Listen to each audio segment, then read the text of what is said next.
my name's Samuel Corder Lee, and I'm one of the newest members of the Santa Monica Bay Foundation. My current title is an aquarist or lab technician, and some of my responsibilities include maintaining, cleaning, feeding, and just making sure that all the operations inside the lab go smoothly and that the abalone are foremost and taken care of. A little bit of my background and history. I went to Cal State Long Beach and I graduated with a degree in marine biology in 2019. I've been working for a couple scientific organizations since, but I think my main focus is to get back into school so that way I can get a master's focused on fisheries ecology. That's one of my main interests and passions in life. Here at the Santa Monica Bay Foundation, I think it's really beneficial because sustainability and restoration is one of my passions, and I think that keeping our resources and our organisms available to future generations and being able to pass on the education to the younger generations in the future is going to be one of the main things that's going to keep scientists and the environment thriving. Hi, my name is Katie Blessing. I'm an aquarist intern here at the Bay Foundation. I work mostly on abalone projects here. I go to Cal State Long Beach and I'm really excited to be working with them. So I got interested in aquaculture from a pretty young age when I started as a fisherman. I started noticing that there weren't as many fish in the sea as people told me that there were. And so I started kind of getting interested in alternative solutions to this problem. On the front of aquaculture, obviously that includes sustainable seafood, which I'm really interested in. But on the flip side, I'm also extremely interested in restorative aquaculture and how aquaculture practices can be used both for sustainable seafood solutions and for protecting species and habitats as well. Specifically, I'm really interested in co-culture of species and how integrating different systems can help to produce a better product.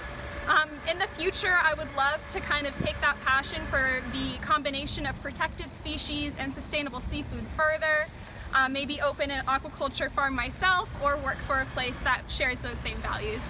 So I kind of got into this field through some of my past experiences. First, I worked at the Birch Aquarium in San Diego in education. I've also worked at my school, Cal State Long Beach, in education and biology, so that got me really interested in teaching and in the education aspect of aquaculture. After that, I worked at the Aquarium of the Pacific and with NOAA's National Marine Fisheries Service, both on abalone culture and specifically white abalone population recovery. So that got me a little bit more interested in this field in general. I kind of got those experiences by kind of doing my homework and researching what companies were out there that were kind of interested in the same things I was and kind of held those similar values. So those experiences both kind of brought me to the Bay Foundation and just continuing this wonderful work of abalone aquaculture. So this is our prefill station for when we fill up our water inside of our systems and when we do water changes.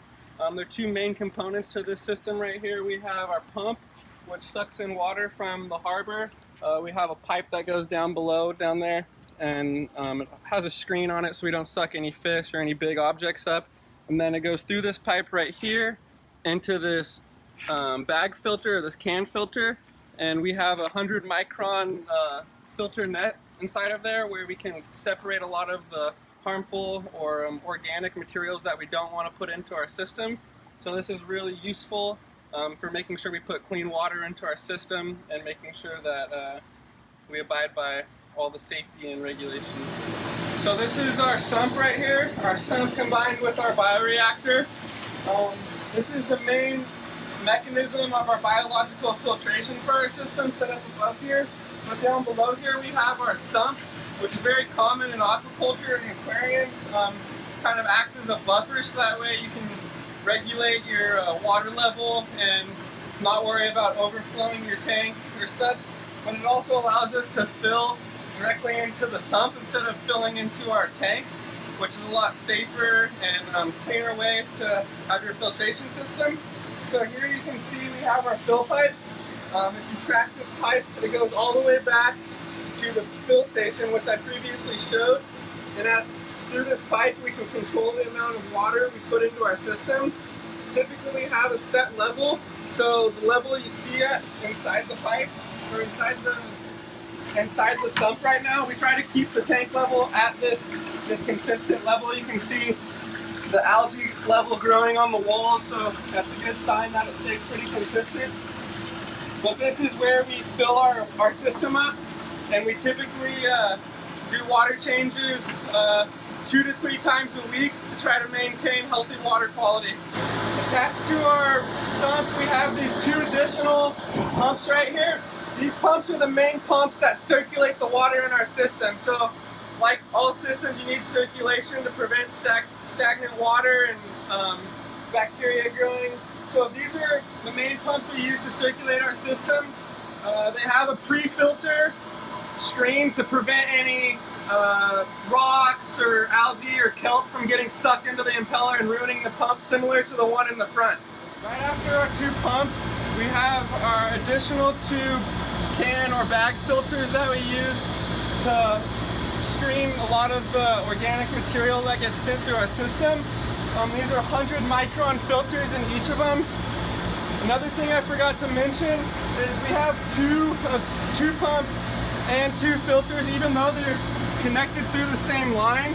We have 2 that split off in a T for redundancy. This is important in case one of these pumps were to go off or someone were to walk by and close a valve. The other pump is still working functionally and will allow the system to operate as it should. So we have our 2 pumps that pump into our 200 micron filters. One of the things with these filters is they do require maintenance. You have to change the filters out or clean them periodically. We typically clean them 2 to 3 times a week. And so this is the main method for cleaning them, is you shut one of the sides offline. There's still water going through the right side. I'm turning the left side off. You have to bleed the can because there is pressurized water inside. And you can take the top off. Pull out the bag. And this is the 100 micron filter that you see. So I'm cleaning the filter bags for our red abalone room. These filter bags are the first source of filtration when the water comes out of the tanks. They help get rid of big things like any fecal matter that might be in there, any extra kelp. So they're a really great way to help kind of filter the water before it goes on to the next steps. So put it back inside.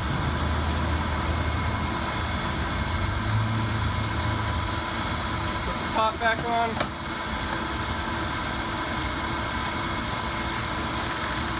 And then it's important, because there is air inside of here, it's important to bleed all the air out so that way you don't get air shoved through your system once you put it back online.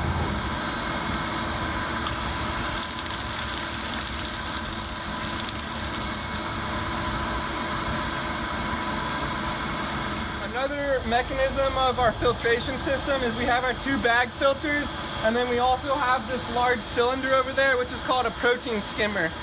The way protein skimmers essentially work is they use polarity to separate polar and non-polar, hydrophobic and hydrophilic components or materials that are suspended in the water column. So that large cylinder fills up with bubbles, and a lot of the hydrophobic material gets suspended, pushed up with the bubbles, and we can capture it at the very top. You see up there, there's that foam.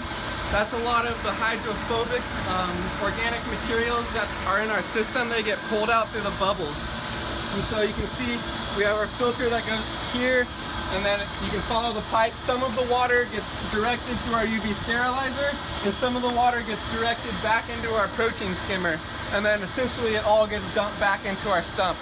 You see this long tube? This is a UV sterilizer. So this is also a type of mechanical filtration where the UV light inside of this tube is going to essentially destroy the genetic or disrupt some of the genetic material and the harmful pathogens or harmful bacteria that we don't want in our system, and it's essentially going to not allow them to reproduce and replicate, so that way it'll terminate any harmful pathogens or bacteria that you don't want growing in the system. And so the way it works is we have the water coming here, it goes up through here, comes down, goes through this big tube. Inside of this tube there's also a tube within the tube that houses the UV bulb. So there's a UV bulb going all the way inside of here, and then you have water flushing over the outside of it. And the thing is you don't want it flowing too fast and you don't want it flowing too slow. So there's called a dwell time, and in order to optimize the killing or the the sterilizing of this function, tool, you got to make sure the dwell time is correct, so we're not shoving water too fast or too slow through here. So the water comes through here, back up into here, and then into the next stage. Once our water is clean, we want to make sure it's at the right temperature before we dump it into our system, and that's where this unit comes into play. This is a heat exchanger. So over there to the left we have our chillers and our large stationary water supply that we use to shove very cold water through this. It functions pretty similar to the UV sterilizer, where there's a pipe and then another pipe outside of that pipe, and the inner pipe is the one that we have the system water flowing through, and then around that we have very cold water, roughly 43 degrees Fahrenheit, and that's lowering our water temperature of our system water.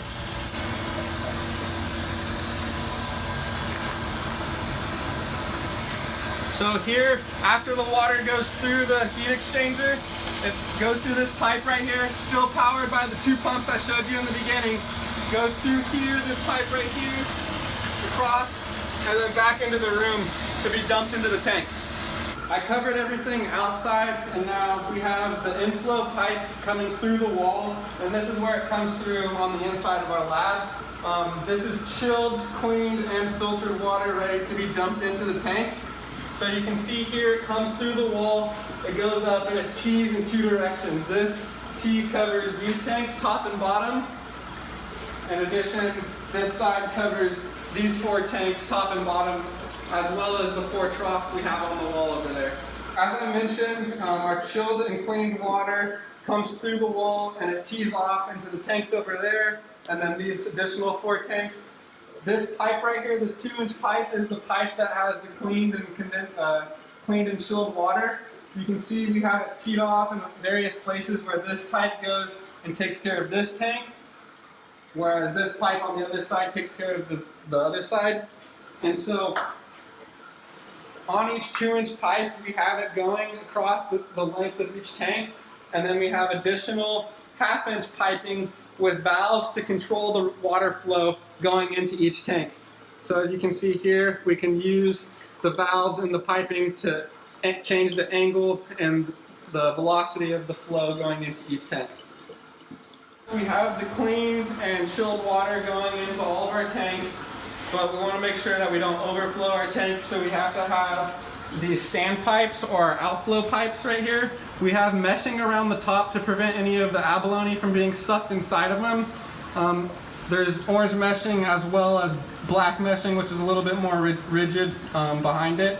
But these essentially work to control the water level in all of our tanks. We can raise and lower them as desired, and this is essentially to counteract or regulate the inflow. So we want to balance the inflow with the outflow. And you can see these pipes here, they go from 2-inch to 3-inch because you always want to make sure your outflow pipe is bigger diameter than your inflow pipe, so that way you can make sure there's never a backup or head pressure from lack of diameter in your outflow pipe. So that's why all these outflow pipes are much larger. And you can see here, they go and tee from the other outflows of the tanks, and then they go out the wall at one location and two locations. Initially we only had one pipe going through the wall, but we installed two to help. Like I said, you want to increase that diameter of your outflow, and so we have two outflow pipes, 3 inches, going through the wall, and those will go back into our sump outside to complete the circulation. Alright, so as I mentioned, we have our two outflow pipes. They're both 3-inch in diameter, this one and this one. So these are coming from the tanks inside, and they go into our sump, which is right here. You can follow the pipe, you have 1, 2, and they go here into the sump, and you can see inside the sump the two pipes being dumped off inside.